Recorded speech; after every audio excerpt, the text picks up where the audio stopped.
Hello, everyone. Hello.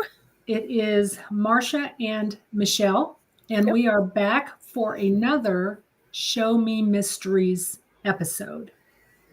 Happy October. Yes, officially the second day of Halloween. Yes, yes. Although some folks we know, Dawn, for example, they do Halloween all year round. Well, yeah, Anyway, there is that. I want to welcome you all to our live stream. We are going to be talking about the Salem Witch Trials and some hauntings that are surrounding that, as well as a couple of other witch trials that took place around the same time or, within the same time period, which until I did research for this, I wasn't aware there were any more witch trials. I thought the Salem Witch Trials were it, but not, but not. But thank you all so much for hanging out with us on a Wednesday. If you have any friends, family, coworkers that you think might be interested in the Salem Witch Trials, please take a moment to share us out. I do want to send prayers to all of the folks along the East Coast that has been affected by the hurricane. My daughter is one of them, Jessie, even though she lives in Eastern Tennessee. She's right on the North Carolina line. And she is okay. She's okay. But the area around her, they've got roads washed out and bridges gone. Um, so it's quite the mess, quite the mess. They got a lot of rain. They had a lot of flash flooding. That's what caused a lot of the problems. So my prayers go out to everyone that's been affected by that. We also want to say thanks to our military, as we always do. Without you keeping us safe, you and our men and women in blue, we couldn't do what we're doing on a Wednesday night. For those of you that have joined us, if you will, let me open the chat up here. You've probably put something in the chat. We haven't even seen it. If you would just say hey to us in the chat so we know who's on, we will include you in our conversation. Hey, Dawn, glad to see you. Bev. So we've got a lot to cover this evening, so I'm not going to talk a lot about the Texas trip, which I just came back from, our 2-week haunted trip through Texas, because it'd take quite a while for me to recap that. Long story short, we had a fabulous time. No ghosties, no ghosties. We did a little bit of investigating, not a ton, but we did a little bit. Our main reason for going is that we like to see the historical places, and I like to see these places that are claimed to be haunted, like Goatman's Bridge, right? So if you've seen the video about Goatman's Bridge, you talk about disappointed. I was very disappointed. I expected something in the middle of nowhere, something dark and scary, or something light and scary since we were there during the day. It was nothing. It's like going to the Versailles Park, Michelle. you know, so it's like right in the middle of town. The highway is right there. So cameras, these folks that produce these shows, and I know they're entertainment, they do a good job on setting the stage and making you think that you're somewhere you're not. Right, right. Of course, I had to do the JFK thing. That was fabulous. If you've never done it, you need to do it. But the most moving part of it all was we did go to the Branch Davidian compound, the whole Waco In massacre. Waco. The Branch Davidians are still there. They've been there since the 1950s, which I didn't know that. I thought David Koresh brought them all there and all of that, but none of that is true. Anyway, the chapel that is there, I did not know this. He actually built that compound around the chapel. The chapel was incorporated in the building that burnt to the ground. So the Branch Davidians that are still left, they rebuilt the chapel. So it's on the same ground that it was on. Oh, wow. The only thing left of the compound, the underground bunker is there, and the in-ground swimming pool is there. But it was just very It was very somber. It was very somber. They've got a memorial to the 81 folks that perished. David Koresh was 82. They don't really honor him at all. He's on the memorial, but you know, he's like an afterthought.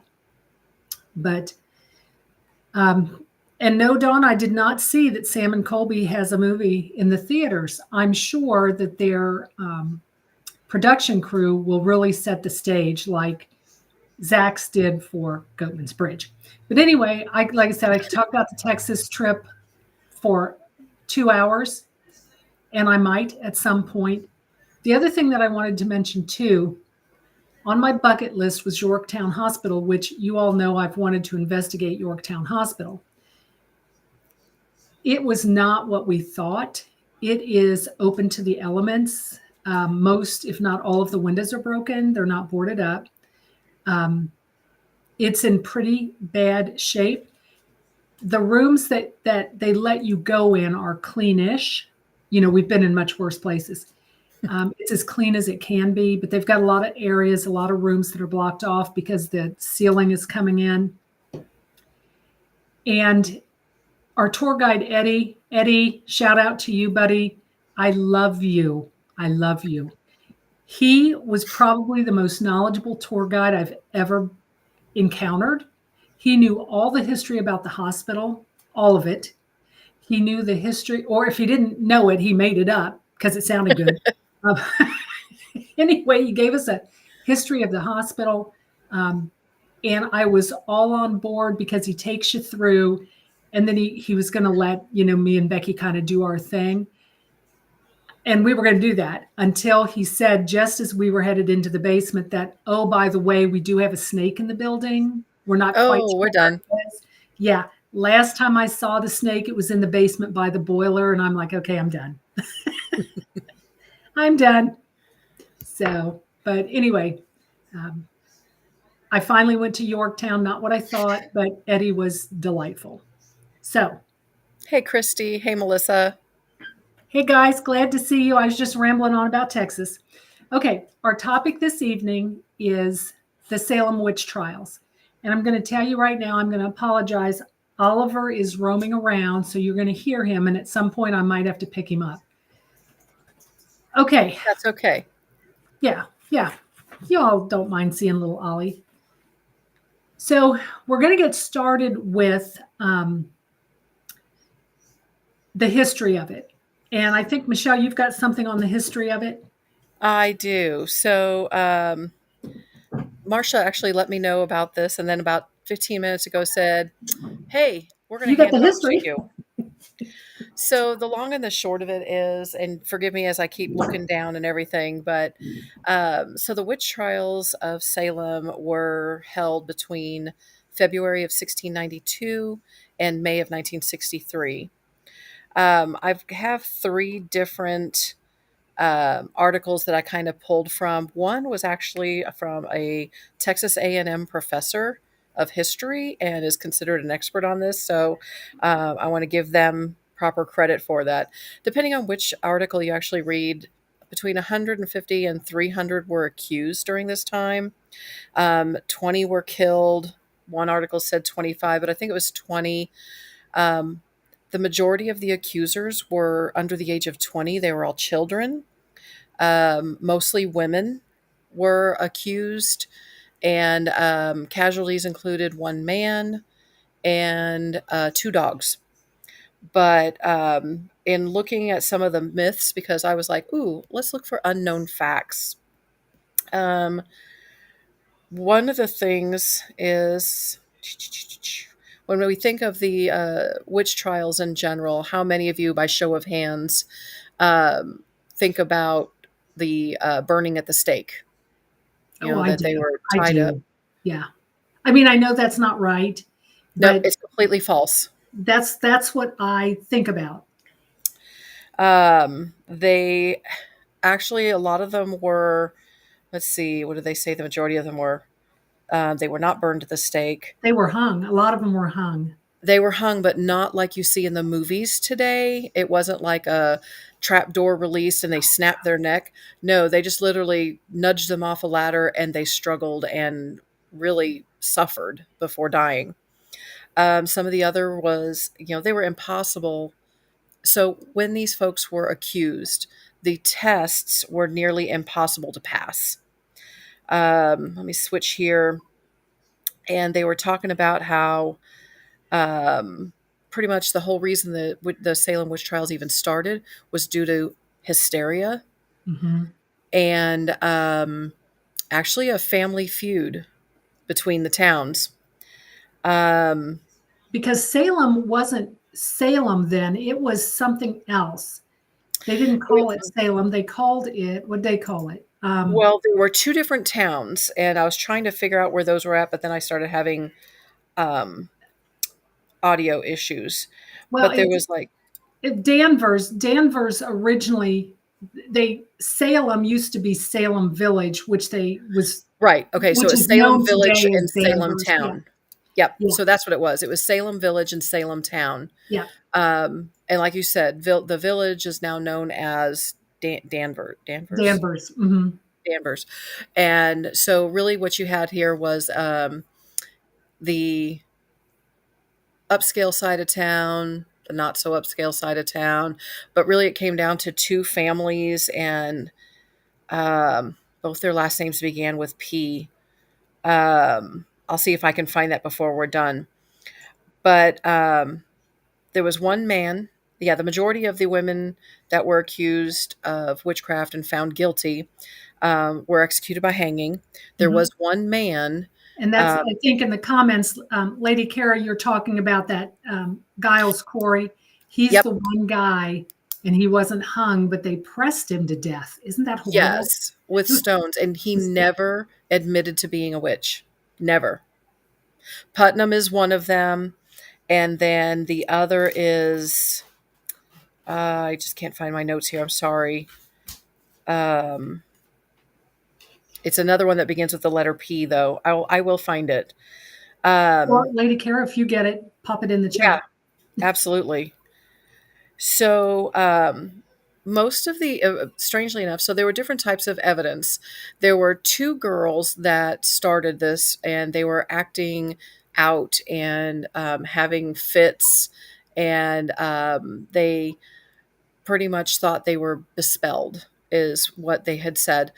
And when they had asked about it, the first person that was accused was actually one of the um, house. Um, Domestics. yes, and her name begins with a T, and I'm flipping between my notes because I was not prepared. My apologies. Proctor, look at there. See, Lady Kara, do you want to come on and do this? This is great. You seem to Uh, know at least a smidgen more than we do about it. But in yes. Michelle's defense, I gave her like, I don't know, 5 minutes to say, "Oh, you got the history right." Well, yeah, and I was just like, yeah, I read through a couple of Yeah, you articles got and it. have some stuff here. She goes, oh, good, yeah. Um, okay, Because so the long and we the short of it, because we think we know this because it's been around for a long time. You know what? Well, obviously it's been around for a long time, but we've heard about it like all our life growing up, the Salem Witch Trials. So we kind of know the basics of it. right? Yes, Tituba. You're terribly camera shy. That's okay. We can handle it. You just keep filling in the blanks for us as I trip over words, and that'll be fabulous. Thank you. Help So, Michelle out. She needs all the help she can get. oh, that's no doubt. And then to kick it off today, I had my eyes dilated, and they're still not right. Um, okay, so the But at two least you're not girls. subjecting them to your little old lady glasses yet. Thank you. Yeah, yeah. We're getting there. We're getting there. Um, so let's see. The witch trial started with two girls having unexplainable fits. In mid January, Elizabeth Betty Paris was 9 years old daughter of the Reverend Samuel Paris, and Abigail Williams was the Reverend's 11-year-old niece. So those were the two girls that initially started this and were having fits, uncontrollable fits. They, as it says here in this article, they contorted their bodies into odd positions, making strange noises, and spoke gibberish. They're 9 and 11 years old. Who knows what they were It's like doing? my kids did that. I don't know. But other girls, they named a couple here, 12-year-old, 17, like I said, they started showing similar symptoms, let's say. And when pretty much they called the doctor in to find out what in the world is going on, and the doctor was William Griggs. He's the one who actually made the suggestion that they were bespelled by witchcraft. So he's the one who started it Yeah, from there. because they were, I mean, the fear of witchcraft back in the 1600s was, I mean, it was like very, very real. And Yes. I kind of see that today because and I should really have shown you all a picture of my paternal grandmother. Oh, I've She, seen it. she's, she looks the part, does she not? Um, Mm, she mm, mm. practiced, my dad's family practiced, they called it black magic in the Appalachian Mountains. It really wasn't witchcraft, but people today are afraid of that because it's part of the dark arts. But if you Oh, get now you're people, talking Harry Potter. but if you get somebody, Sorry. if you get a culture that is afraid of something, it doesn't take much for them to go off the deep end. Right. And I think that's what happened here. They just had that mass hysteria. Yes. Oh my God, there's witches among us. Right. And so they interrogated these girls, and they named Tituba, who was an indigenous woman that was enslaved by the Paris family, Sarah Good and Sarah Osborne as witches. And that's how the witch hunt began. Um, the their warrants, they actually put warrants out for these women in February 29th, leap year, 1962. And Tituba was actually the 18 first, or 1690. 1692, excuse me, off a couple of 16. decades, whatever. Yes. But anyways, Tituba was the first one to actually admit to witchcraft. So I thought that was interesting that she admitted to it. But there really is not a whole lot of other information known about her, or what her role, besides her admitting to witchcraft. Um, let's see. What's some other fun information that we have here? Um, one of the main ways that we Okay. have a few. So we Oh, we might be talking about your relatives tonight. I'm just going to say. we are not making any accusations. We're just kind of saying what is out there already. We may We're accidentally not make a we're few not things up, but we don't mean it. we're not accusing your family of witchcraft for Right. God's sake. But some of the, actually, one of the major ways that they had their evidence was through spectral. Um, I want to say spectral analysis, and I think of Ghostbusters. But they were, let's see, what do they call it? Da, da, da, da, da, witch hunting was. And Lady Kara, if you can read my mind and know what I'm talking about, feel Well, free to jump in. they didn't have any evidence whatsoever. No, they were saying, so they were saying spectral, and I'm going to say projection, even though I don't think that's quite the term they used. But really, they were just saying they would see. Oh wow! Oh, They would say these that may be your people. they saw the image of so and so, and she was causing us to do this, and they would take that as fact Yeah. and would hang them. One of the suggestions was, um, where was it? I just passed it. They were saying that the possibility of, um, oh, it was the wheat. It was bad wheat that was causing. Here he goes. Rotten wheat, which produced mass hallucinations. Bevy, I'm not Uh, sure why you're not seeing the comments. You should be seeing all of them. but that was a theory amongst the time that perhaps it was this rotten wheat, but obviously they didn't take it very seriously because they still ended up, They ended up kill. hanging people. Yeah, they ended up hanging them. Um, So how did it all come to a head? It all came to an end. So, of course, one of the other ways that they said if you were a witch, then you would float in water. They'd push you in a thing of water.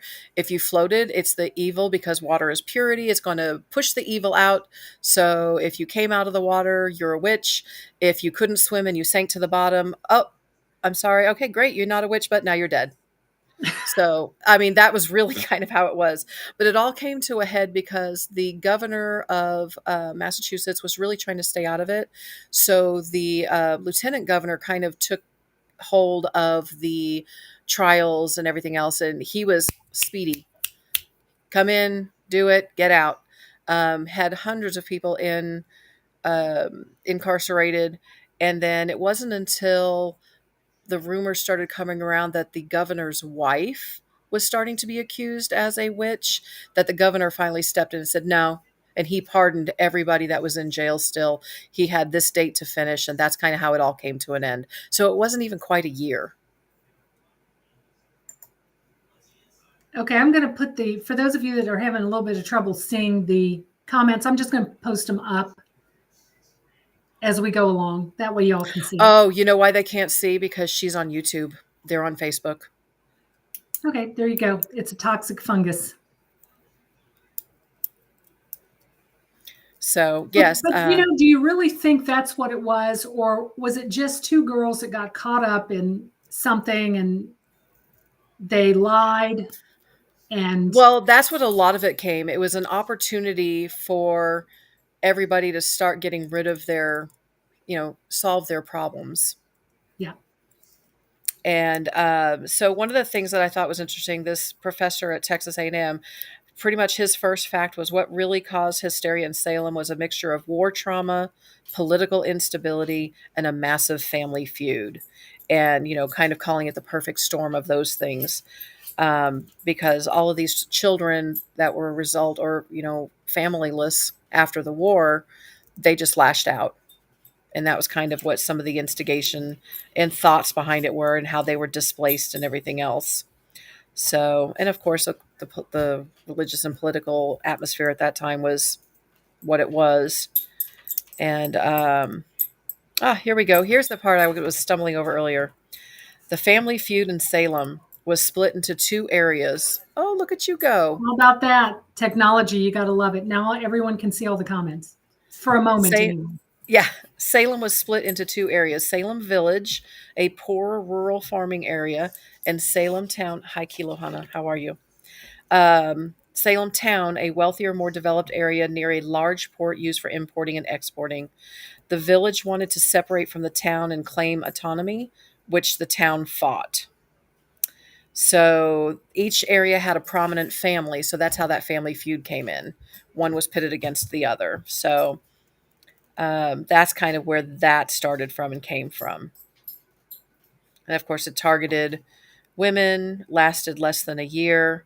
And really, I found this interesting was that the state of Massachusetts kind of ignored the witch trials for about 250 years. Really? Yes, and it was in there was never an official acknowledgement of any wrongdoing by the state. But in the early 1700s, the colony of Massachusetts began quietly paying compensation to survivors and family members of the executed. But there was no public apology until 1957, and that was a correct date, 1957. Interesting. Yep. So, but Okay. yeah, that's kind of what I know in a very History-wise. strange roundabout way of going around the block to go next door. Okay. Well, for those of you that have never met Oliver, this is Oliver. Ollie is our 14-year-old Italian Greyhound. He's blind, and he does look very thin because he is very thin. We do feed him, and we love him. But he just kind of does his thing anymore, so I just let him do his thing. Okay, I'm going to pull the chat down. And what I'd like to do now is, and again, I'm working with 2 screens, so who knows how this is going to happen. I'm going to attempt to share my screen and show you some pictures, and we're going to talk about some of these haunted locations in Salem. And of course, you can see Michelle's dog there. He's just a smidgen bigger. He's like 160 pounds compared to Ollie's 9. He's 150. Let's not exaggerate. Okay, so our first, Salem is full of haunted locations. I'm just going to say that. We went to Salem, and yeah, we went in October, which was not the thing to do. It's very, very crowded in October, as you all can imagine. It was a lot of fun, but parking was a nightmare. Trying to get served was a nightmare. I would go back again, but not in October. But this little place here, and let's see if I have to, okay, it's up as far as it's going to go. This is Burying Point Cemetery. This is the second oldest cemetery in the country, and it was established in 1637. And there's about 347 graves in this cemetery. And the thing about this cemetery, and you can kind of see it in the picture, is it like sits in the middle of town.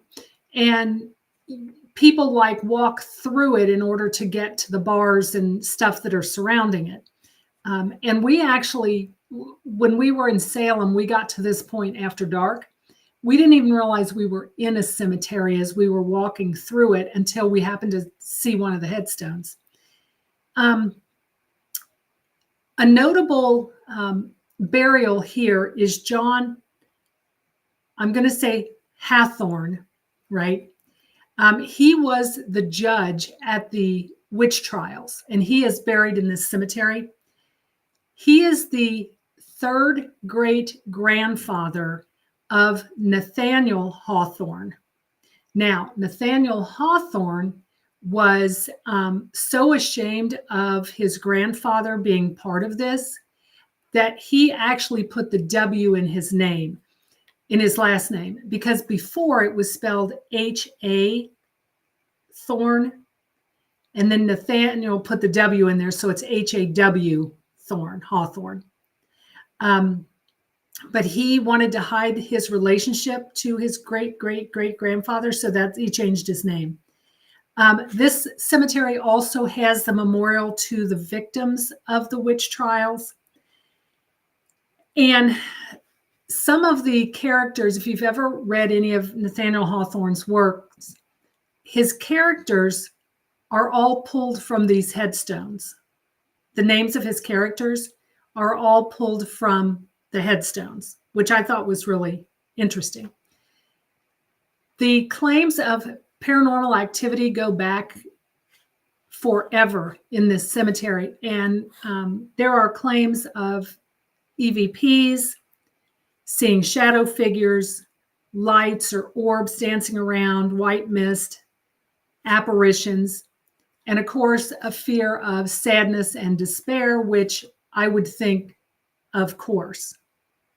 Oh, so John Hawthorne is your great-great-grandfather. Very interesting. We need you on here to help us out with this. I'm just saying. We didn't realize we had a direct tie to the witch trials. But that's what's going on here. Now, there's one ghost in this. Well, there's more than one ghost, but one ghost in this cemetery they claim is Mary Bright Corey, which is, well, wasn't Giles Corey's wife, unless it was his second wife. But anyway, she died August 29th of 1684. Another ghost they claim is a woman wearing a powder blue dress, holding a picnic basket that stands in the back corner. And then, of course, the proverbial lady in white that turns into orbs. She is generally spotted in the parking lot. And y'all know I never believed in in the lady in white until I actually saw one. So Right, right. I actually saw one. All right. So our next one, and I'll enlarge this little guy here. This is the witch house. It is over 400 years old. It was built sometime, they think, between 1620 and 1642. And it is the only surviving structure that is directly tied to the witch trials. It was owned by the magistrate of the witch trials, Judge Jonathan Corwin. And it was actually moved 35 feet to the west when they widened State Route 114, which goes right in front of it. Oh, Now, wow. when we were in Salem, we visited this house, and I was very surprised. I know people back in the 1600s, 17, 1800s, they were shorter than we are, but I'm 5'7", and I was like cresting the top of the doors. So Chuck, who's over 6 foot, he was ducking down in order to get in. It's a very claustrophobic feeling home because the ceilings and everything are so low, much lower than what we're used to now. But this is probably one of the, I don't want to say most famous places in Salem, but it sits like right there in town. So if you're in downtown Salem, which is fairly small, the actual downtown piece, you can see this. It sits right on the corner. Now this is interesting here. This is what they call Proctor's Ledge.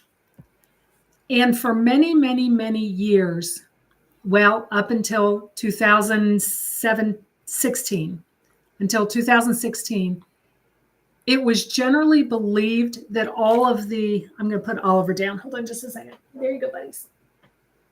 It was generally believed that all of the hangings took place on Gallows Hill. But in 2016, it was finally determined, a group had been working on this for a couple of decades, and they finally determined through the written accounts of eyewitnesses and trial papers that this was actually the place where the hangings took place. It was officially confirmed in 2016, and so now they've marked it, and this is the official place. Sarah Good, Elizabeth Howell, Suzanne Martin, Rebecca Nurse, and Susan Wiles were actually hung here. There's a little crevice in this rock, which became a temporary unintentional burying ground, because when they were hung, they had to do something with them immediately because it was warm, but they didn't want to bury them. So they tossed them in this crevice to keep them a little bit cool so they wouldn't decompose any faster than normal until their family could come and claim them. So what they claim to see here, and of course these sightings go back decades also, and folks could not understand why, because like I said, up until 2016, they didn't realize the significance of this place. They made it into a city park. It had been a city park for years, but they would see, there were lots of claims of seeing the lady in white, hearing disembodied voices, seeing orbs or mysterious lights bouncing around. So I did not see this when I went, probably because it was the city park and I thought it was a city park. Oh, thanks, Kayla. This is the Howard Street Cemetery. This is where Giles Corey was pressed to death. And this is where he's buried. He was flattened between two large stones on September 19, 1672. He was 81 years old. He was accused of witchcraft. He never admitted it. He refused a trial, and he had his choice between being hung and pressed to death, and he chose being pressed to death. I have no idea why he would choose that, but he had accused his wife Martha of witchcraft, and she was actually hung 2 days later. After they killed him, they executed her. And there's 1,100 graves. I don't know if I mentioned that before. There's 1,100 graves in this cemetery. It's the usual hauntings of voices, apparitions, um, cold spots, but there's no lady in white. I haven't found a lady in white here yet. So, Marcia, do you happen to know if, because I don't know if folks have heard of Sarah Good. For some reason, her name rings like very familiar, but she was one that was actually pregnant when she was accused, and they allowed her to stay alive until she gave birth, and then they hung her. And then her 4-year-old daughter was actually the youngest accused of witchcraft. I did And not know that. yeah, she admitted to being a witch just because she thought she'd get to see her mom. So they put this 4 or 5-year-old little girl in jail. Her mom was hung while she was in jail, and then they released her on bond. Anyways, Little tidbit. I did not know that. yeah. This is the old Salem jail. It's the country's first established penitentiary. It was originally called the Essex County Correctional Institute. They would hang the prisoners. There's about 50 documented hangings. They would hang them in the dining area. They didn't have like a separate gallows area. So I guess you could have your lunch and watch the hanging at the same time. And it was actually used as a jail from 1813 until 1991. Wow. And in and then let me show it to you now. Today it is luxury apartments. Yes. And the residents claim they have flickering light, electrical issues. They hear screams. They see shadow people. They see Civil War spirits. And one little tidbit is that the Boston Strangler, Albert DeSalvo, he was housed here. Just No. FYI. And then I think this is probably my last picture. This is the House of Seven Gables. It's also known as the Turner Ingersoll Mansion. This was the inspiration for Nathaniel Hawthorne's novel, House of Green Gables. John Turner built it in 1668. And he was a hat maker, very wealthy hat maker. Once he died in 1742, then Samuel Ingersoll purchased it, and he was a sea captain. And he and his family lived in it for decades. Samuel Ingersoll actually added, after the House of Green Gables was published, and in that story, he talks about a secret staircase. Samuel actually added a secret staircase in the house after that book came out. So there's a secret staircase in the house. They see a man on that secret staircase that they think is Captain Ingersoll. They hear a lot of footsteps, and they see the apparition of a woman that they believe is his wife, Sarah. She walks the halls and she looks out the windows. She's been documented by quite a few people. Quite a few people have actually seen her.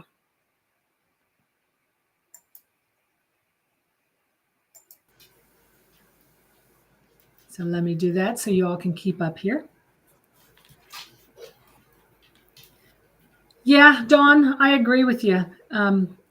Going to a hanging was like the thing to do back in the day. You know, it was like a family event, entertainment.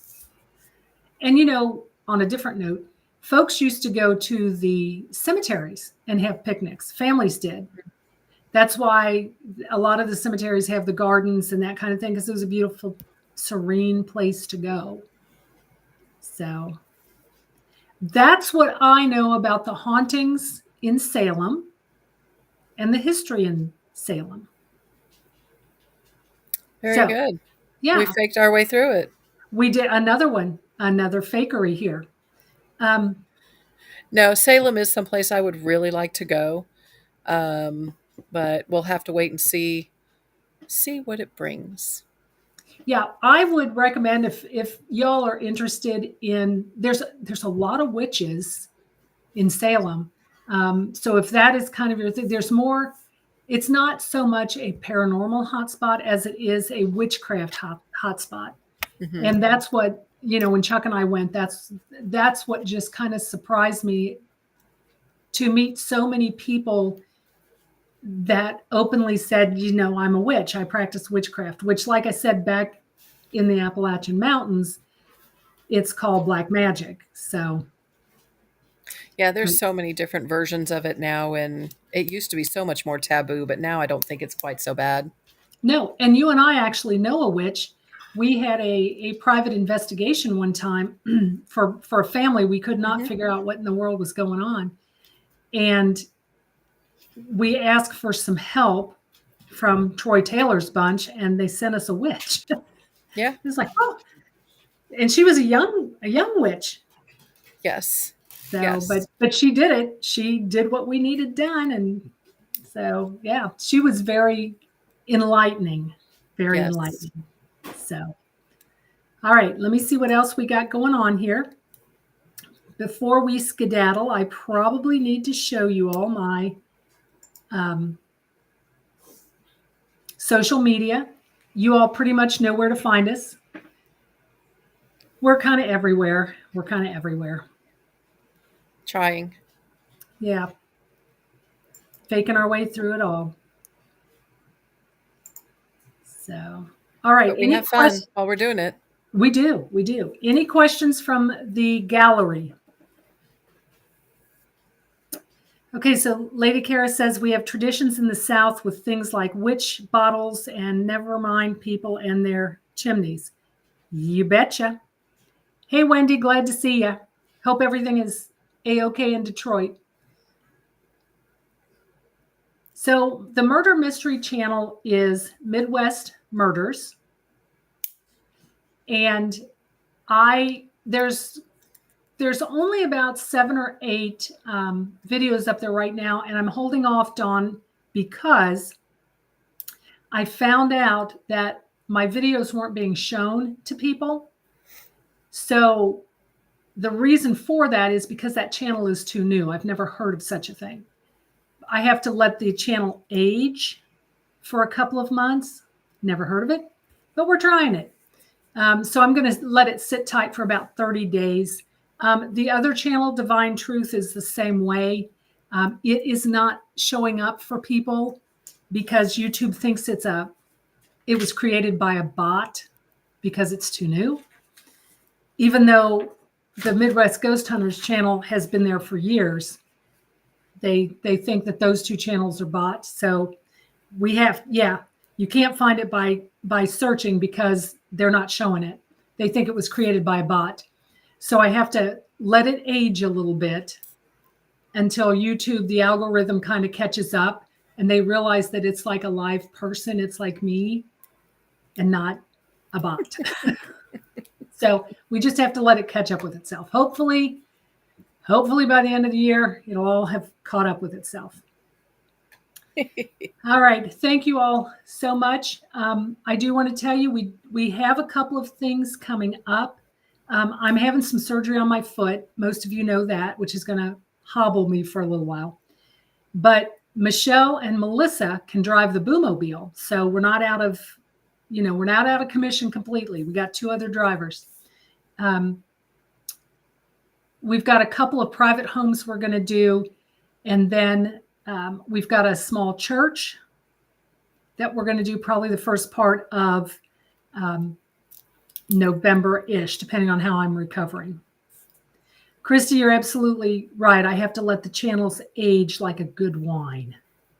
So. Yes, it was suggested, and I cannot pronounce it because No. I'm not a wine person. No, not you, Melissa. Another Melissa. Yes, yes. I would not put you behind the wheel of the Boomobile. No. So, but anyway, we kind of have to let the channels age a little bit and then let the algorithm catch up, let YouTube know I'm not, they're not created by bots, and life will be good, or so they say. But anyway, that's all until we see you again the first part of November. First Wednesday in November, we'll be back. Yep, stay spooky. Absolutely. Stay spooky. Check the Facebook page. I posted some videos from the Texas trip. As things come up, I'll post stuff on there for you all. But yeah, we're pretty much done except for this little church they want us to do like right now. So as soon as I'm able to walk, we'll be doing it. So, and I guess, folks, that's it. So until we meet again, just say boo.